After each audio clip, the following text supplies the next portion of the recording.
not wanting greenwashing, because once trust is lost, you never get it back. But knowing that green hushing isn't going to get us to where we want to be either. I think it's green gushing. I think it's helping brands tell data-driven stories of impact.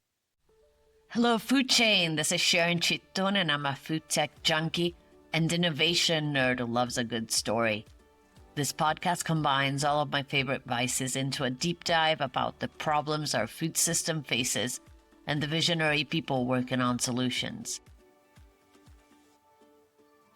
Hello, everyone. Today's guest is Julia Collins, founder of PlanetFWD and the force behind Moonshot Snacks and Zume Pizza.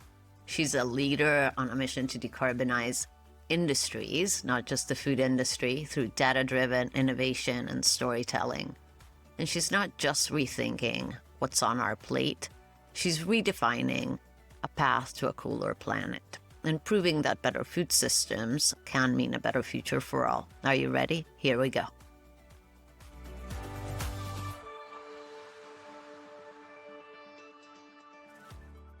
Hi, Julia. How are you? Hi, Sharon. It's good to see you.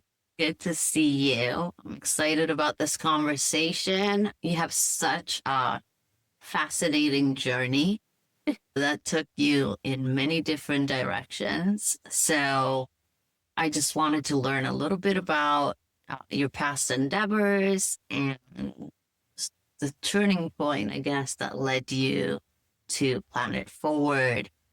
And yeah, how did all that come about?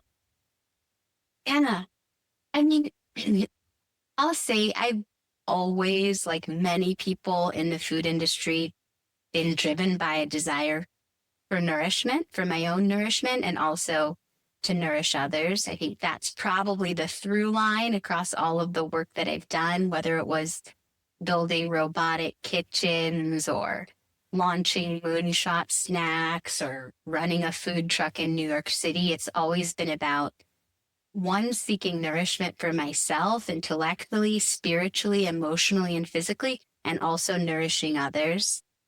You asked about the turning point for me, and the turning point was, as cliche as this sounds, it was when I became a mom for the first time. You know, it was just something about, yeah, you're just holding that child in your arms and you're nourishing them from your own body. And I remember looking, his name is Mosi, my son, who's 7 years old now. And I remember looking into his eyes, you know, when he was old enough to look back at me. And I thought, I'm not just in charge of nourishing us and our bodies.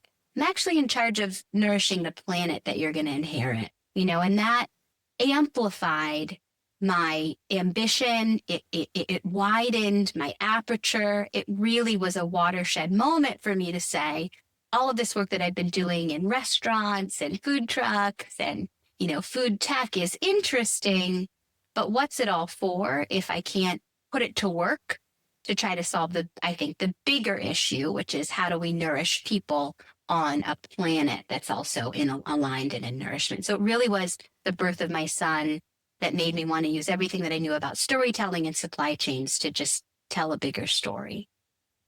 Yeah, we have that in common, by the way. It's funny, I guess, how kids at a certain point, you're like, I can't just be for me, right? But it has to be I have a daughter, for her and for her generation. So I totally get it. I also felt like, Sharon, at some point, these children were going to ask us, like, where were you when this was all going down? Yeah. What did you know? And what did you do? And I wanted to have a really good answer for that moment.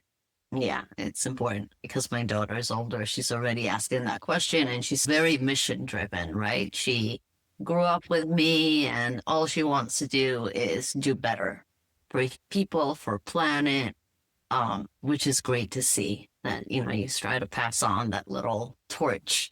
Yeah.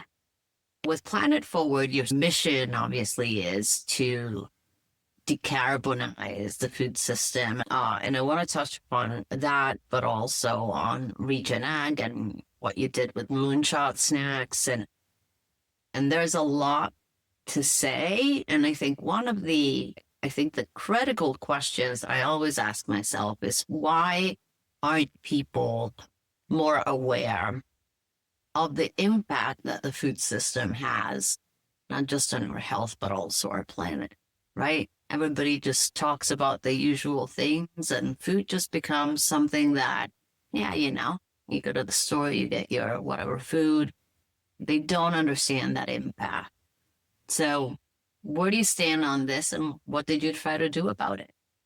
Yeah, I agree with you that most people don't walk around with this awareness that between a quarter and a third of global greenhouse gas emissions are attributable to food systems and land use. That isn't a fact that people have at the top of their minds. And, there are various ways to answer that question. A more kind of sinister point of view might be that that is by design, that, those in power have intentionally misled customers. That's a more sinister point of view. I think probably the point of view that I have is because food is so ubiquitous and because food is such a given, it's just part of our daily lives, oftentimes people don't take a step back and really dispassionately observe it as a system.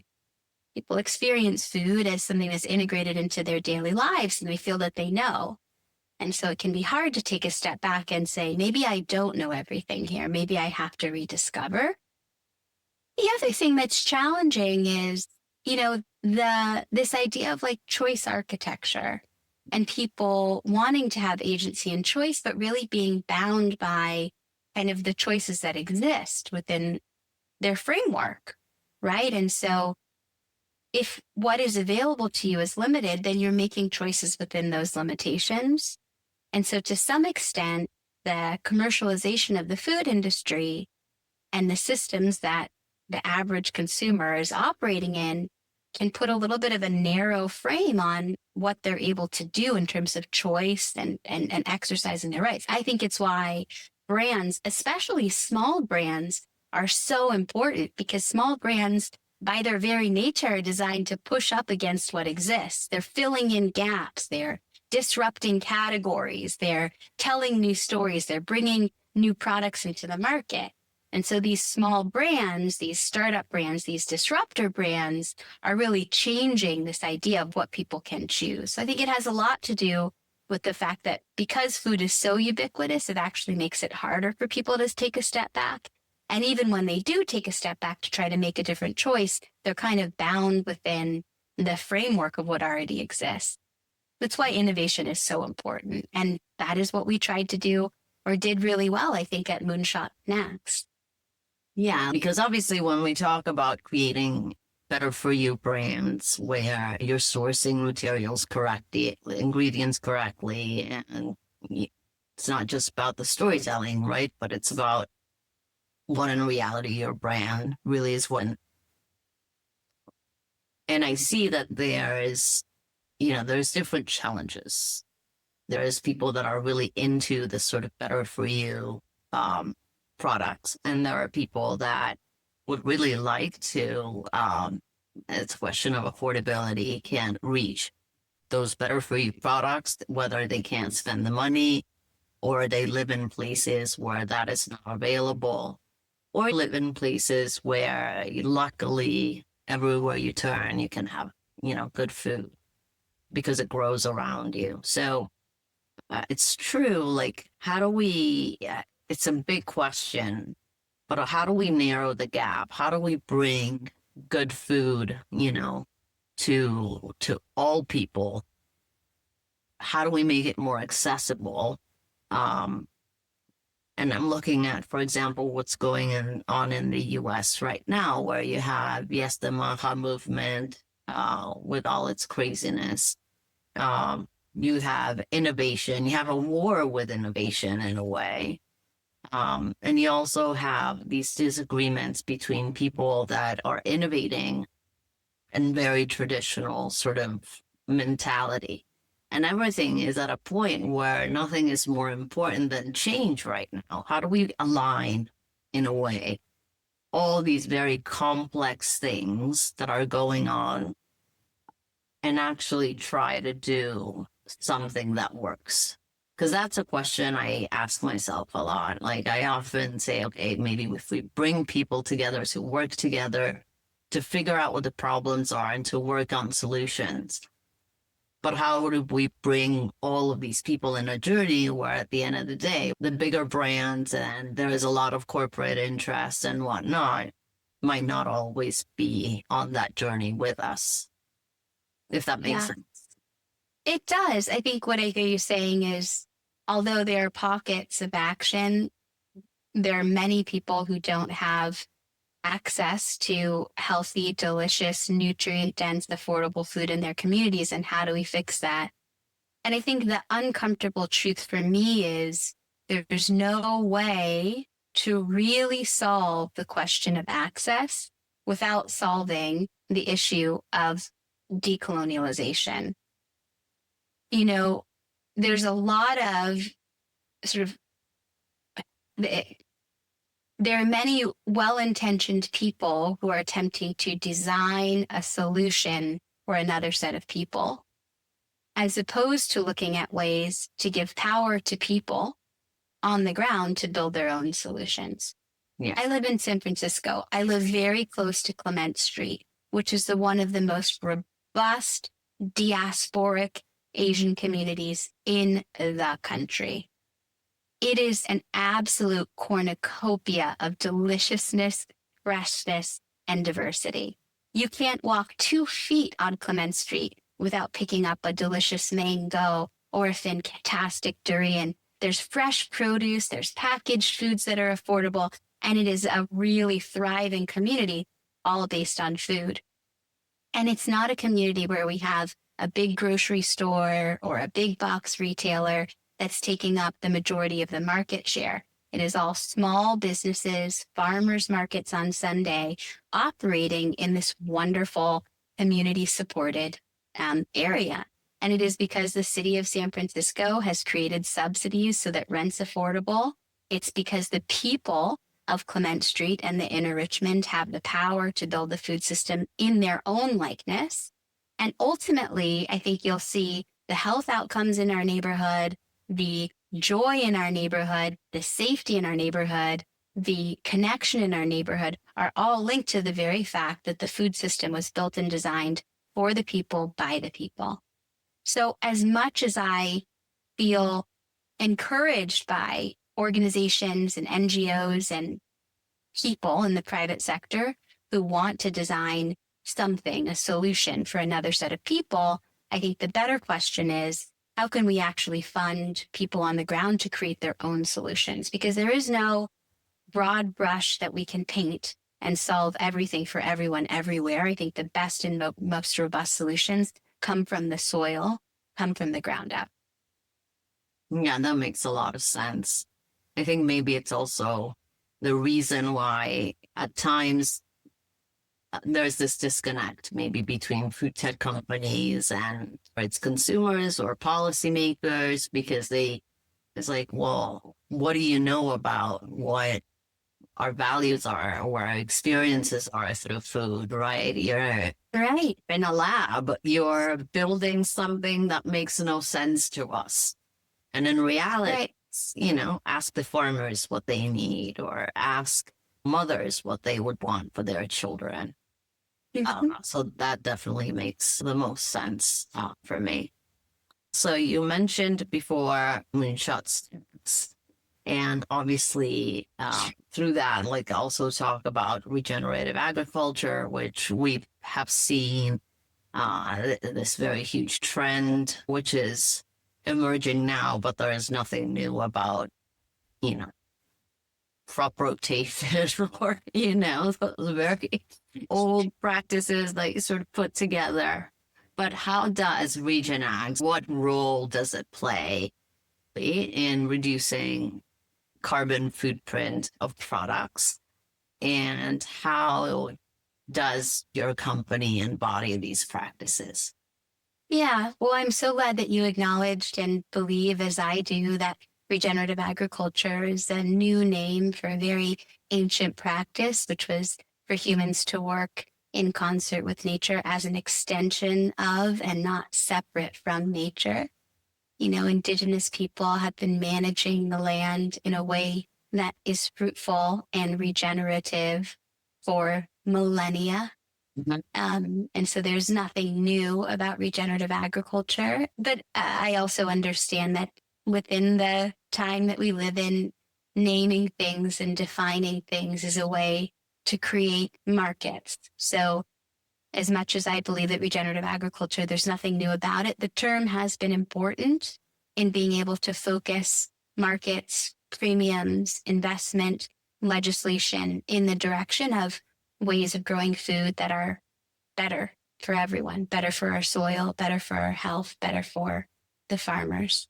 Regenerative agriculture can be defined in many ways, which is one of the challenging things at PlanetFWD. We tend to align to the Regenerative Organic Alliance's definition of regenerative agriculture, and we tend to consider Regenerative Organic Certified as the kind of standard bearer for regenerative agriculture. I'm aware of other frameworks and supportive, but we tend to believe that ROC is the gold standard, the Regenerative Organic Certification in the United States, where I do most of my work. Regenerative agriculture is incredible for many reasons, carbon sequestration being just one of them, a nutrient-dense soil producing more nutrient-dense food being another, soil that's managed properly, having better water infiltration, which is able to better absorb water in the face of extreme storms being another, soil that's being managed without the use of chemical pest fertilizers, pesticides, fungicides, herbicides, not creating runoff, which can create dead zones and acidification in our sea. Another reason, healthy soil, creating habitats for pollinators like bees being another reason, regenerative organic land being a place for shorebirds to land safely as they're migrating being another reason, workers in regenerative systems not breathing in pesticides being another reason, increased yields. I mean, there's so much good that comes from regenerative and organic agriculture. I point to carbon sequestration as an example of one, but really we think about all of the ecosystem co-benefits of regenerative agriculture when we look at brands and helping them to source regenerative at PlanetFWD. Yeah. And I guess a lot of practices that have been used, not even that long ago, right? Like industrial agriculture is relatively new, and it's not definitely something like that my grandmother was born into, right? Like my daughter was born into. And I guess it was like defining the term and then understanding what practice is, like how do we standardize it, which I think it's a big question. And it's also a difficult question because no two lands are alike, no two fields are alike. And it's difficult. You might want to use different set of practices for another. And I think that's where that common language makes a lot of sense. And also that policy framing and creating the right incentives and subsidies, because if you know what I mean. And that's something that, in my opinion, should definitely change. And at PlanetFWD, though, you are working with companies throughout the whole supply chain part, and obviously with data. Could you dive into a little bit about what that company does specifically, and we can look at how that all fits together? Yeah, at PlanetFWD, we support companies, most of them in food, but also in fashion and beauty and consumer electronics and furniture, all kinds of consumer companies to measure, to reduce, and to communicate their environmental impacts. So we spend a lot of time looking at greenhouse gas emissions, but we also look at water usage. We look at energy usage. We look at land and land use change. We look at biodiversity impacts to provide our customers with a holistic point of view on where they are now, how they can improve, and what credible, data-driven stories they can tell in the market, on their package, in their impact report to investors. We measure everything, as I like to say, from a company's head office down to a head of lettuce, What really sets us apart is our focus on having very high quality supply chain data that is augmented and supported with artificial intelligence. The AI component of our solution is important because it reduces the cost and improves the speed of our solution. And so we believe that we are really democratizing access to high quality measurement, reduction, and messaging solutions for all of the diversity of consumer businesses who need them. Some of our customers are retailers like grocery stores. Some of them are brands like CPGs, food service companies, distributors, ingredient manufacturers. The food system, the consumer goods system is incredibly diverse. But one thing that's true about all these companies is they need fast, affordable, high quality solutions to help them understand where they are now and how to get to where they want to go from an environmental perspective. And I guess I'm a company, I come to you, I need your help, right? Whether it's monitoring, reporting, or understanding the life cycle analysis of whatever my product is. How do you guys do it? And what have been the biggest challenges and breakthroughs, I guess, in making this tech usable and scalable? Yeah, there's this age-old saying, which is follow the money. And so one of the most telling artifacts from any organization is their purchasing record. So we start by analyzing everything that a company has purchased over a given time period. And then we begin to dig deeper to understand the nature of those purchases. From whom was it purchased? In what volumes? At what frequency? When? And then we go a step further to engage the party that they purchased from and gather data from that party. Because PlanetFWD is 6 years into this journey, we've done so many engagements with customers that we have a very wide web. And we've worked with both the purchaser and the supplier across many types of commodities, geographies, and transactions. So it really begins with understanding everything that a company is purchasing, again, with across scope 1, scope 2, scope 3, and then continuing to go every month a level deeper to understand more and more about the nature of those purchases. Of course, we also have a team of climate scientists who are typically PhDs in life cycle assessment or some other climate-related discipline who are aligning to global standards, whether that's decarbonization targets set by the IPCC or carbon accounting standards that are set by the Greenhouse Gas Protocol, net zero protocols managed by the Science Based Targets Initiative.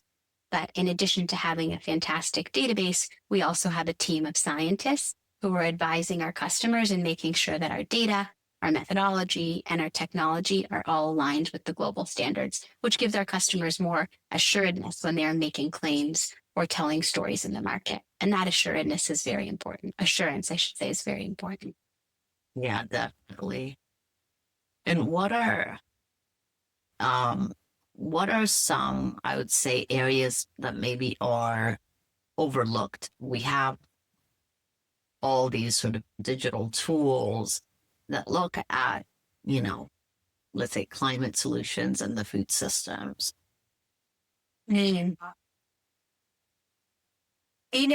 It's often surprising to me for most CPG companies how much they focus on packaging to improve their environmental impact, almost to the exclusion of focusing on ingredients and manufacturing. Mm-hmm. And there's this real tension because it's very true that you eat with your eyes first. And so a consumer packaged goods company is a consumer packaged goods company. So they're very focused on the packaging as a signal of sustainability for the sustainability-minded shopper. The problem is when you look at the life cycle assessment, from cradle to grave, most packaged foods, let's say, for example, packaging is just 10% or less of the overall impact, sometimes as small as 5%. And what's really driving the impact of that product, particularly from a greenhouse gas emissions perspective, is the ingredient. So while I wouldn't say that a CPG company should not focus on packaging, of course they must, I would say don't focus on packaging to the exclusion of looking deeply at your ingredients, because there's so much to be gained by investing in alternatives to commercial or sort of conventional ingredients. And I also agree with you. It's so funny that we call the agriculture of today conventional, because there's nothing conventional about it. It only really existed since the Haber-Bosch process and the Green Revolution, which, when our grandmothers were born, was not the way of things.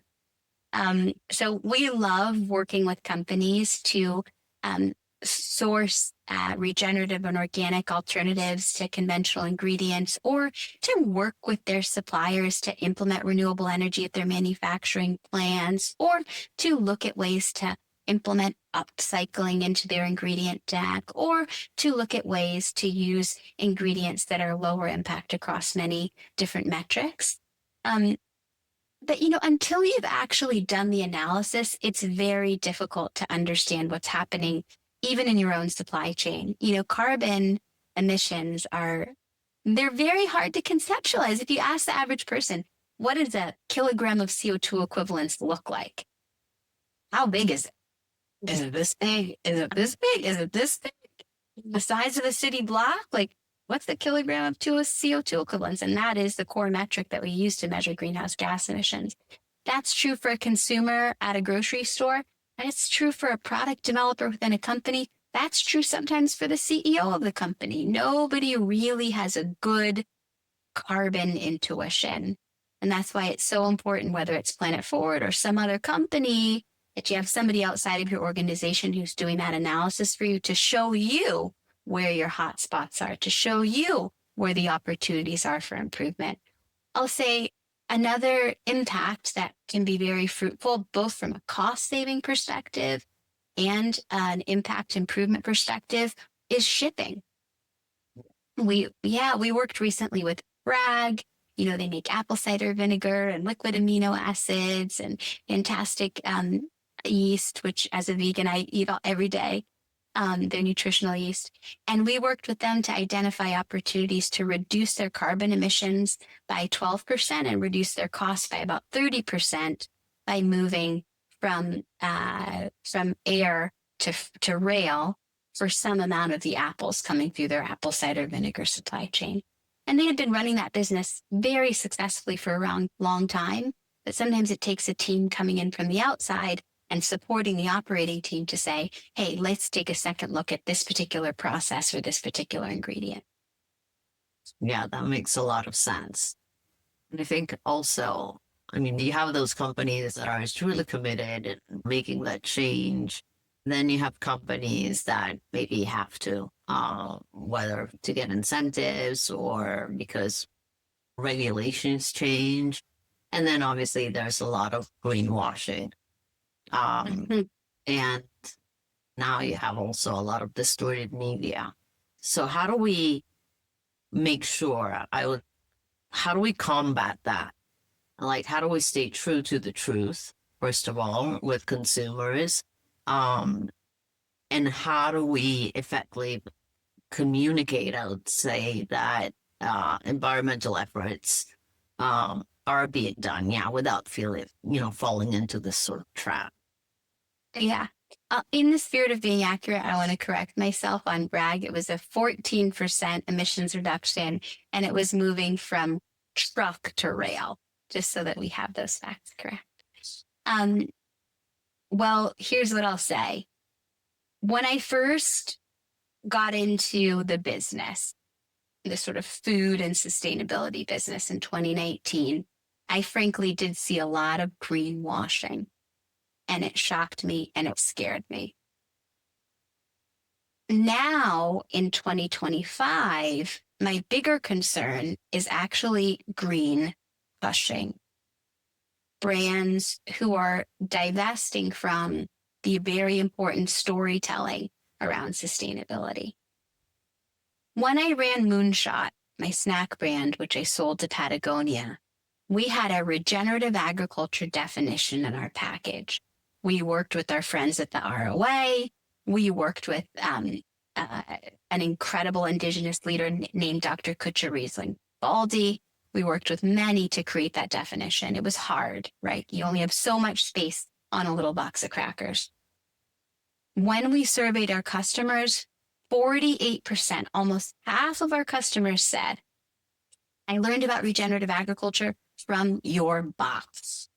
That's just how important storytelling is in this area. So in a world where we want to create a movement, we want to create a revolution around healthy food and healthy food systems, we need consumers to do that. We need the power of 8, soon to be 10 billion people eating their way to a better future. And we can only do that if we're educating. So it's very important to tell stories. So how do we go?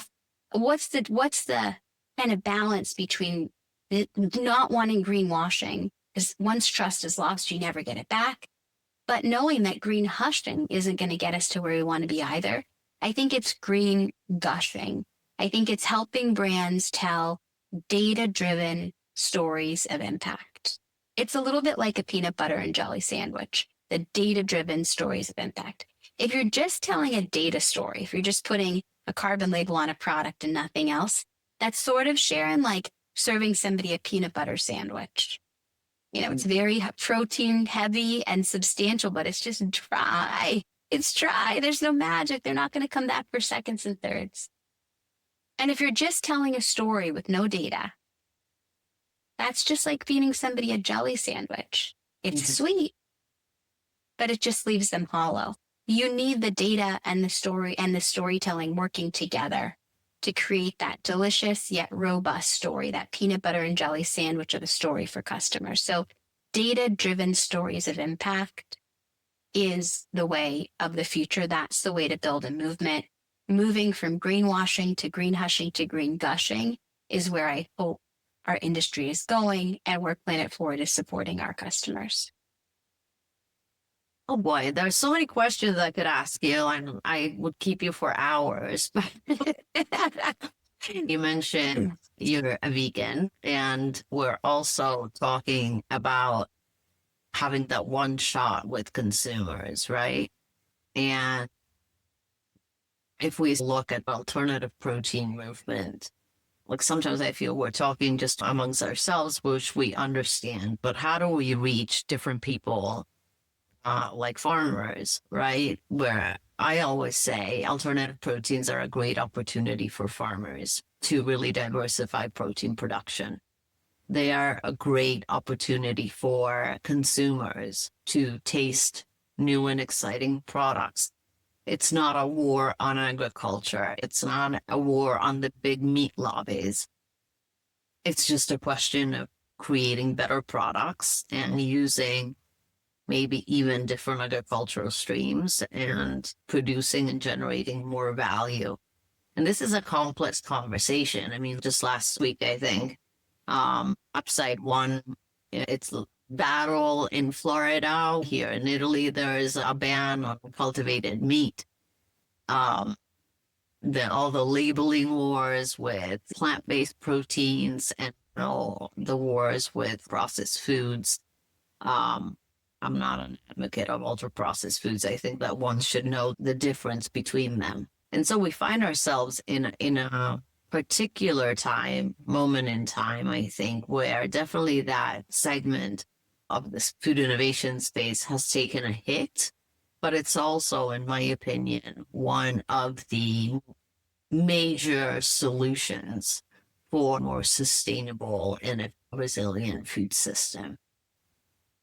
And again, I think that goes to what you were saying, data-driven storytelling, creating better stories, right? Bringing the consumer along. How do we get consumers, I guess, on board? Talking specifically about alternative proteins or? Yeah, the alternative protein, plant-based movement. Yeah. I'll talk first from my own perspective, just as a human, and then speak from my perspective as a sort of technology leader within the space. That my decision to adopt a vegan diet is very recent, actually, Sharon.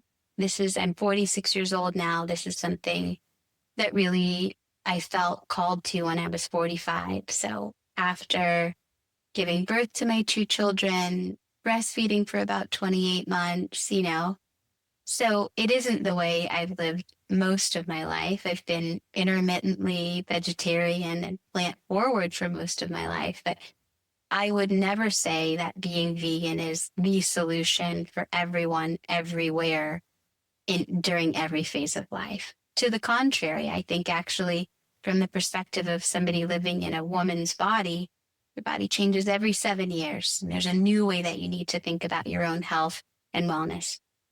With that said, really the thing that called me to this was wanting to walk my talk and wanting to have a lived experience, maybe at the kind of the bleeding edge of food and sustainability within my own life. What more sort of radical way to think about food and nourishment than to be sort of like entirely plant-based. And I, in my household, feed all manner of things to my children and to my partner. He is not vegan, nor does he plan to be. He's from Chicago, and I don't think he's going to become vegan anytime soon. There's so much about what we eat and why that's rooted in our history, that's rooted in our culture. And I think it's so important to honor that in whatever it is we're endeavoring to bring into the market. That's my perspective as a human. As a practitioner, as a food tech professional, I sort of look at this as sort of the normal phases of an emerging market. Like, you have the frontier phase, as we've seen, kind of the first phase of an emerging market around alternative protein, where you have a lot of innovation happening. You have people trying different positionings, different flavors. Some of them are great. Some of them are horrible. Maybe we turned some people off. Maybe we didn't, And then you kind of move into this emerging phase where you see scale ups, you see rapid industrialization, you see, sort of like the professionalization of some of these teams. You see lots of venture money pouring in, And I think what's happening now is sort of more of this transitional phase and stabilization. And so the things that don't work, the things that don't taste good enough, the things that are too expensive are sort of falling away. The things that are delicious and affordable and beautiful and fun are the ones that are bubbling up. So I don't tend to believe that we have like a crisis around alternative proteins. I think the fact that there are bans in some countries and others not is just sort of a signal that this continues to be an emerging market. I tend to agree with you that for any farmer, diversification, particularly in light of what we're seeing with global tariffs, is a really smart strategy. And so I love the idea that this space doesn't just belong to kind of a group of tech founders, but really everyone. Where I get inspired is in 2 ways. Like, if I were investing in alternative protein, where would I put my money? One, I love the brands that are just creating tasty food for what it is. Like, it doesn't have to be a chicken with a K-I-N apostrophe nugget. It's just a delicious patty made of mushrooms. I think that's great, because for a meat eater who's craving one thing, to try to trick her into eating something else that is a derivative of that thing and never quite delicious, that's really hard. It is. Whereas just creating something that's delicious and high protein and low sugar and affordable and in a sexy package, we can do that all day. Yeah. So those are the brands that I love the most. And then the other place is looking at ways to create impact that aren't just food for humans. Like, what are the applications of alternative protein that are fantastic for the pet space or fantastic as feedstocks? So those are, if I were a betting person, those are the places where I would make my bets in terms of kind of the future and where there's a lot of value to be created. Yeah, and I think that's where also communication, to your point, I think has penalized a little bit the industry, right? We tried to sell them chicken or beef or whatnot, instead of just saying, try this very delicious product. If you like it, you like it. Without that stigma that they needed to have an alternative to something that they might really, really like. Right. Yeah. Or even to demonize the thing that they love. Exactly. Or make you feel like, crap. Yeah. Yeah, shame, feeling like crap, shame, that's not a good position. That's not a durable positioning. Yeah. Nobody wants to spend their life feeling bad. They want to feel good. So if part of your way to capture people's attention is to make them feel bad about what they're doing, it won't last for very long. Ultimately, people will, there's this phrase, I forget who said it. If it pleases me, then I will. And so how do you make this alternative protein the more pleasurable product? I think it's by focusing on flavor, focusing on fun, focusing on beauty, and not focusing on blame and shame. Well, definitely. And I mean, talking overall about all these different trends, right? There is a lot of overlap also with not just the sustainability aspect, but the health aspect, eating stuff that is good for you, growing things in a way that it's better for you. What are, I would say, looking ahead, the emerging technologies or trends that you believe will be and are pivotal into this movement that we're both in both these areas? There's so many. I think I've talked a lot about how technologies like PlanetFWD can help brands to really understand where they are and where they can focus resources to save money and improve their impact. I think those are great. But within kind of the world of innovation within food and food ingredients, I continue to be so excited about the folks who are really innovating around seaweed, whether it is seaweeds as ingredients for nutraceuticals, whether it is seaweeds as ingredients for packaging, whether it is, I learned recently about applications of seaweed for building materials. There are an infinite number of applications for this incredible source. In New Zealand, the Maori people speak of seaweed as a being, as a person. Like that is just how intelligent seaweeds are. They're absolutely incredible. They have no roots. They don't live in soil. And any given cell within a seaweed can be expressed in a variety of ways. So I think seaweed continues to be a category where I get a lot of inspiration because of the diversity of the applications and because of the sheer abundance. The fact that you don't need inputs to make it grow and that it can be applied in so many ways. Very true. I know that's a narrow answer. There are many more, but that's the one that's giving me a lot of energy today. A real storyteller, because I love how you put words together. Before we close, since we have 10 minutes, I'm just going to ask you a quick lightning round to wrap up, and then one question that I ask all of my guests. The most positive climate positive ingredient, I guess it would be seaweed. Yeah. Okay. Tech buzzword that you wish would disappear. Disruption. What's one book that everyone in food innovation should read? Actually say, there's so many that I love.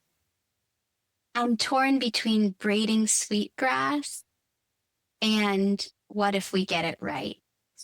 Because I think we all need optimism and a return toward an idea of what worked. So I'm stuck between those two. I have them both on my bedside table. 2 is fine. Regenerative farming in one word.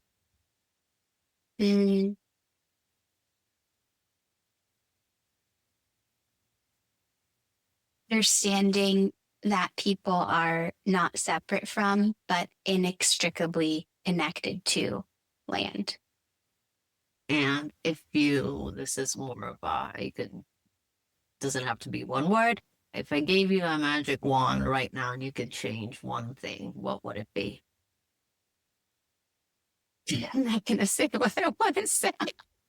I've heard all sorts of weird stuff. But I'll send you a cartoon about what I really want to say. I don't want to make this political. If I had a magic wand, Sharon, that's a hard one. There's so many things. Income redistribution, giving land back to Indigenous people. I mean, for everyone to have what they need. Well, then I guess equity. Equity. Yeah, I'd say my acupuncture doctor says the highest healing intention of my work is for everyone to have what they need. So if I could wave a magic wand, that's it. If I could wave a magic wand, it would be for everyone to have what they need. Yep, that's it. That's it. That's the thing. That's beautiful. Yeah. Well, it's been great having this conversation with you. Anybody wants to learn more about you, well, we'll have your bio. But obviously, it's your website at Planet Forward is PlanetFWD.com, like the forward button on your computer. wonderful. So I encourage everybody to go and check it out and learn more about Thank you. incredible work. Thank you so much. That was super fun. Thank you. Thank you. Congrats to you, and thank you for building this platform. Thank you.